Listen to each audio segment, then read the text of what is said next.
Welcome to Luca is a Billionaire, where the only thing I invest in is your answers. You start by signing into the Google account you want to clear. Make sure it's the right profile because deletion is permanent for that account. Once signed in, open Drive and go straight to the storage view so you see what's consuming space. Make a quick mental priority list.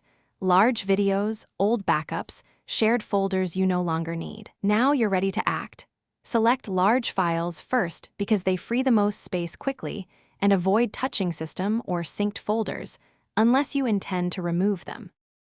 Once done with identifying large items, sort by size and select multiple files using Shift or Control, CMD on Mac, to delete in bulk.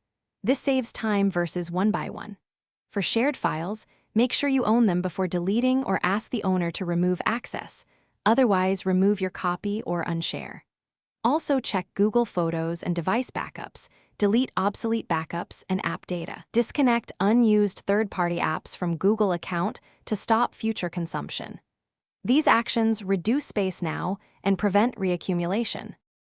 To finish, empty Drive trash because deleted files still count until the trash is cleared.